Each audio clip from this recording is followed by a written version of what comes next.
एक और दिग्गज मेहमान जियोजित फाइनेंशियल के गौरांग शाह भी जुड़ गए हैं। तो आपको सारी की सारी खबरें, ट्रेडिंग कॉल्स और ब्रोकरेज हाउसेस की रिपोर्ट मिल गई है। और अब ये जानने की कोशिश करेंगे कि जो खबरें आई हैं उनमें उन पर स्टॉक्स का रिएक्शन किस तरह का आएगा। गौरांग सर, पहले तो आपका बहुत शुक्रिया, स्वागत है। बताइए किस तरह का एक्सपीरियंस आपका रहा मैच का। धड़कनें सबकी बढ़ी हुई थी, आखिरी बॉल तक सच में पता नहीं था कि क्या होगा। क्या रहा सर, और कोई लेसन्स है उस मैच से, इस फाइनल मैच से?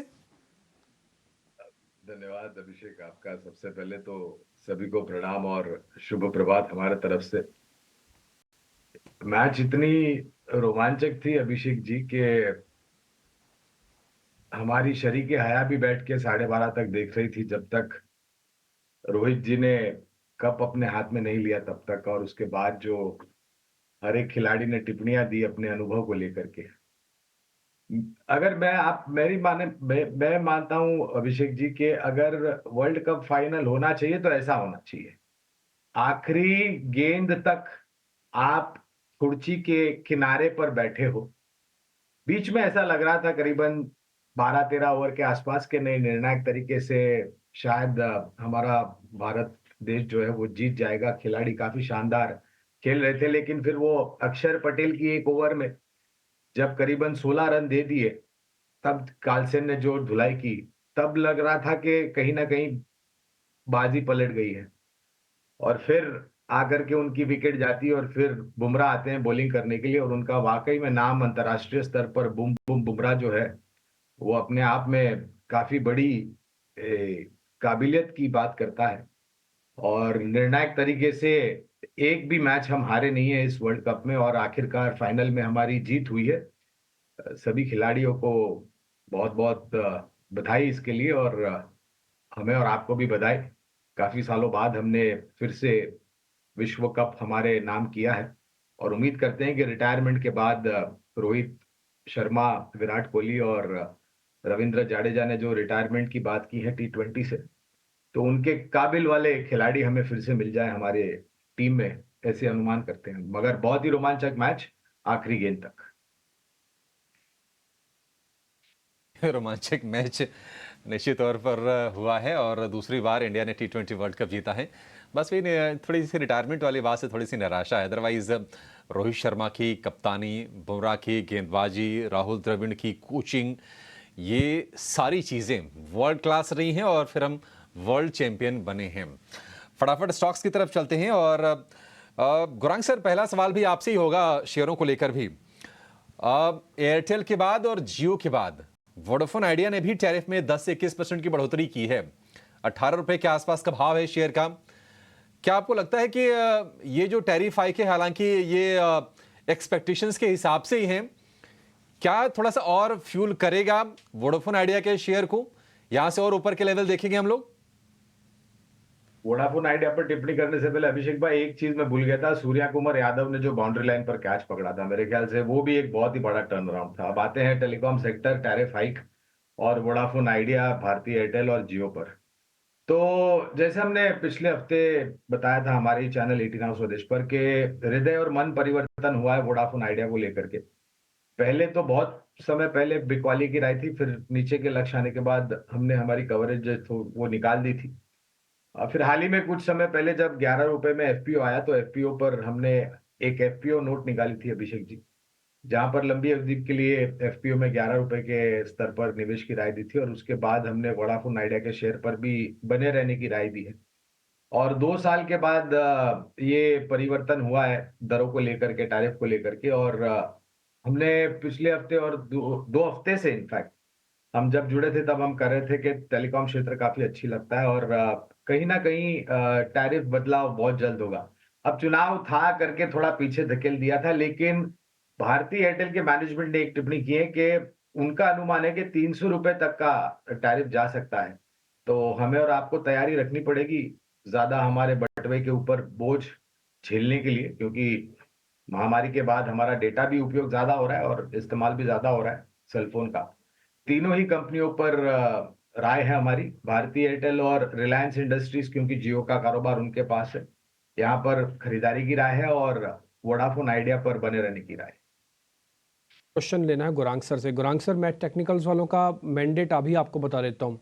वो आईजीएल को लेके ज़्यादातर बुलिश मिलेंगे आपको एनालिस्ट, क्योंकि वो ब्रेकआउट हो चुका है एक चैनल का, और शायद थोड़ा और चल सकता है।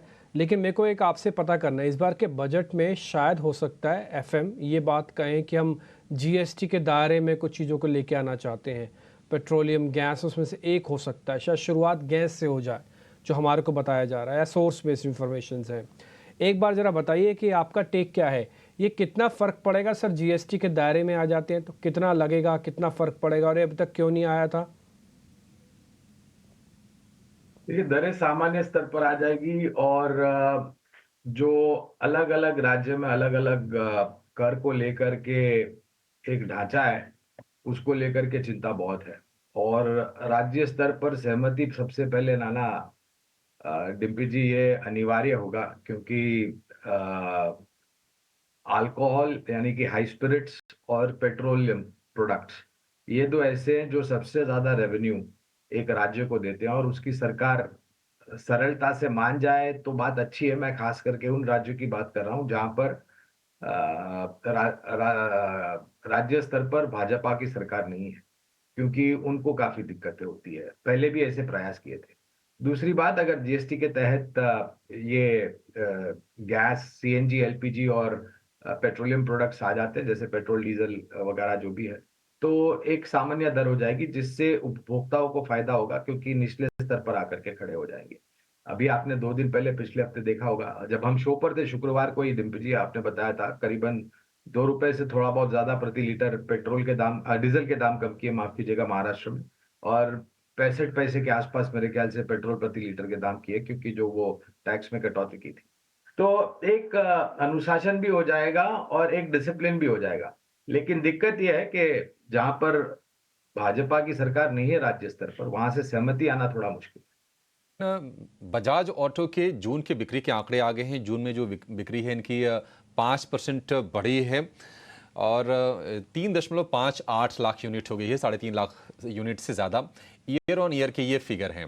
बजाज ऑटो की बात करें, इस साल की चाल बहुत अच्छी रही है। अगर हम शुरुआती 6 महीने की बात करें 2024 की, तो करीब 40% ये शेयर चला है।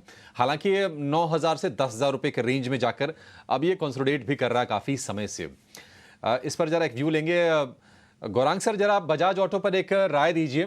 बजाज ऑटो, आप ट्रिगर इसके लिए अब आगे क्या देख रहे हैं? बिक्री के आंकड़े तो आए हैं खैर जून महीने के, लेकिन आगे कंपनी का प्रदर्शन आप किस तरह से देख रहे हैं? अभिषेक भाई, एक्सपोर्ट मार्केट बहुत अहम है बजाज ऑटो के लिए, और खास करके उन देशों में ये अपने वाहन उपलब्ध कराते थे जहां पर पॉलिटिकली और जियोपॉलिटिकली थोड़ी बहुत सेंसिटिविटी हो गई थी कुछ देशों में, और उसको लेकर के एक्सपोर्ट आंकड़े थोड़े बहुत नीचे के तरफ आए थे, और जिसके कारण योगदान बैलेंस शीट में जो अनुमान था उस स्तर पर नहीं आया। लेकिन अब परिस्थिति सुधर रही है। पहले तो स्थानीय मार्केट में तो जिस प्रकार से इनके लॉन्चेस हैं, और आने वाले समय में जेवीज को लेकर के जो हाई एंड कैटेगरी में इन्होंने फिर वो केटीएम हो या फिर ट्रायम्फ हो, मेरे ख्याल से ऑर्डर काफी अच्छे हैं, आउटस्टैंडिंग ऑर्डर्स, यानी कि जो वेट लिस्ट है उसके, और खुद के ब्रांड में से तो मेरे ख्याल से काफी अच्छा मार्केट शेयर है। मैनेजमेंट की टिप्पणियां लागत खर्च को लेकर के थोड़ी बहुत नीचे आने के अनुमान, और ऑपरेशन एफिशिएंसीज को लेकर के जो मुनाफा है उस वो प्रतिशत में उसको सुधारने, यानी कि प्रॉफिट मार्जिन को सुधारने की बात। तो कुल मिलाकर के समीकरण करता हूं तो खरीदारी, और 10,000 रुपए में बायबैक भी किया था कुछ समय पहले, अभिषेक भाई आपको भी ध्यान होगा। तो खरीदारी की राय बिल्कुल है लंबी अवधि के लिए, और बारिश अच्छी होती है, मेघराज का आशीर्वाद हमारे पूर्ण देश पर रहता है, तो ग्रामीण क्षेत्र में बहुत बड़ी मांग एक सहारा यानी कि सपोर्ट के रूप में टॉप लाइन नंबर्स पर आएगी। डेफिनेटली बजाज ऑटो ये मॉनसून का भी प्ले है। अगर फसल अच्छी होती है, किसानों की आय बढ़ेगी, बाइक्स की खरीदारी होती है, तो इस पर आप नज़र रखिए। लॉन्ग टर्म के लिए ठीक है, ट्रेड के लिए अब इसको लेकर एक बार राय फिर से हम ले लेंगे। फरहान सर, ऐसी रिपोर्ट्स हैं कि जो बजट है ना 22 तारीख को आ रहा है। हालांकि अभी तक इस पर आधिकारिक मुहर नहीं लगी है, ऐसी बस खबरें ही आ रही हैं। तो अगर हम यहाँ से देखें तो 3 हफ्ते का ठीक ठीक समय बचा हुआ है बजट को लेकर। कोई शेयर जहां पर आपको लगता है कि बजट के लिहाज से मौके बन रहे हों, आप सुझाना चाहेंगे सर? अभिषेक भाई, बजट को लेकर के मैं कभी भी ऐसा, और ये हर साल बजट आता है अभिषेक भाई, पर ये साल तो 2 बार आया क्योंकि चुनाव जी। थे। तो बजट को लेकर के ये अनुमान लगाना बुनियादी तर्क के आधार पर हम आकलन करते हैं, तो छोटी मध्यम अवधि के लिए बहुत मुश्किल होगा। लेकिन जो तर्क सरकार की है और जो पहला काम माननीय प्रधानमंत्री जी ने पहले ही दिन जब इन्होंने कार्यकाल संभाला, वो था 3 करोड़ ग्रामीण आवास योजना के तहत घर बनाना। अगर नहीं कर अगर मैं वो अगर ध्यान में रखता हूं तो मुझे लग रहा है कि शायद सीमेंट मैम, अगर नहीं करना था तो आपको पहले ही बोल देना था। मैं 15 मिनट हो गए। थोड़ा बहुत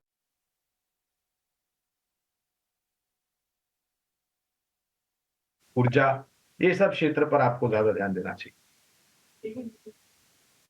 ज़रा और पता कर लेता हूँ मैं, थोड़ा कुछ कैश में से निकालता हूँ, वहाँ से कुछ बढ़िया ट्रेड मिल जाए तो। क्रेडिट एक्सेस एक बार ज़रा दिखाएंगे। क्रेडिट एक्सेस से नाम से जुड़ी हुई कंपनी है, करीब 6% ऊपर होनी चाहिए। एक बार ज़रा दिखाना क्रेडिट एक्सेस, क्रेडिट लिखेंगे आ जाएगा अपने आप ही आपके टर्मिनल पे। एक बार ज़रा प्रशांत जी आप चेक करेंगे क्रेडिट एक्सेस, ठीक लग रहा है क्या ये शेयर? बिल्कुल बेस बन चुका है और ये अभी एक अच्छा टेक ऑफ कर सकता है।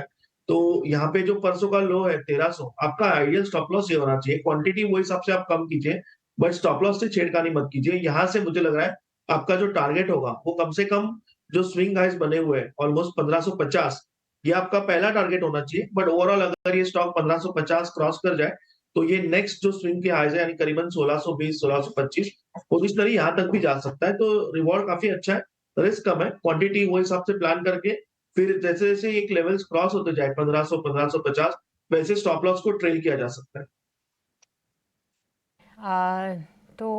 ये नज़रिया कुछ काउंटर्स पे, पर इस बीच एशियन पेंट से भी जुड़ी हुई खबर आ रही है, जहां पे इन्होंने अपने एक प्लांट के लिए क्षमता विस्तार जो है अनाउंस किया है। निचले स्तरों से थोड़ी सी रिकवरी भी आई है इस काउंटर में। करीब 1310 करोड़ कंपनी जो है इस क्षमता विस्तार में निवेश करेगी। पर गौरांग जी, एक बार पेंट सेक्टर पे ही आपसे राय लेना चाहेंगे, क्योंकि देखिए अभी कुछ रिपोर्ट्स ग्रासिम को लेकर भी आ रही हैं। जिस तरीके से उन्होंने पेंट बिजनेस की शुरुआत की है, एक्सपर्ट्स यहाँ पे उनके इस पूरे जिस तरीके से अभी तक कंपनी ने आगे परफॉर्म किया है उसको लेकर काफ़ी पॉजिटिव है। बट अभी किसी को प्ले करना है पेंट सेक्टर में तो क्या ये सही मौका रहेगा, और क्या आपकी टॉप बेट्स कौन सी हैं ये भी समझना चाहेंगे।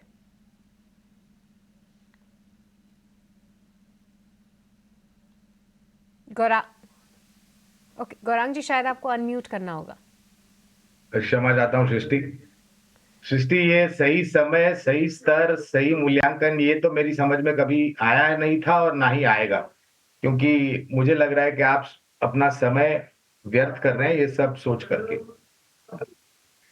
बुनियादी तर्क के आधार पर एशियन पेंट्स, कांसाई नैरोलैक और बर्जर पेंट्स, ये 3 पेंट उत्पादन करने वाली कंपनियों पर हमारी खरीदारी की राय है। और ग्रासिम से पहले एक और बड़ा नाम आया था मेरे ख्याल से, जीएसडब्ल्यू ग्रुप का, जिंदाल ग्रुप का, जिन्होंने पेंट उत्पादन में अपने नक्शे कदम रखे थे। एक बहुत बड़ी अपॉर्चुनिटी है, और इतने बड़े बड़े नाम सृष्टि अगर पेंट उत्पादन करने वाले क्षेत्र में आते हैं तो आप और बड़ा निवेश करते हैं, तो आप सोचिए कि भाई ये जो पहले से ही जो कंपनियां हैं उनका मार्केट शेयर कम हो जाएगा, ऐसी विचारधारा बाजार में थी। लेकिन हमारी सोच विपरीत है। एशियन पेंट्स न तो सिर्फ भारत में है लेकिन विदेशों में भी इनके नक्शे कदम काफी अच्छी तरीके से आगे बढ़ रहे हैं। 3,300 तक के लक्ष्यांक है, और मैं तो सोचता हूं कि जितनी प्रतिस्पर्धा आती है उतनी उपभोक्ताओं के लिए एक अच्छी बात होगी, क्योंकि उतने कंपटीशन होगा। अगर प्रतिस्पर्धा होती है तो फिर सबसे सर्वोच्च स्तर के प्रोडक्ट आपको मिलते हैं, वो भी वाजिबी दामों पर। तो मुझे नहीं लग रहा, और रियल एस्टेट सेक्टर अच्छा करेगा, रीडेवलपमेंट मार्केट अच्छा करेगा, तो पेंट सेक्टर भी अच्छा ही करेगा। ठीक है, तो पेंट सेक्टर पे अभी भी पॉजिटिव नजरिया है। पर गौरांग जी, इसी के साथ आपको बहुत बहुत शुक्रिया करना चाहेंगे आज हमारे साथ जुड़ने के लिए और तमाम स्टॉक्स और सेक्टर्स पे अपनी राय भी साझा करने के लिए।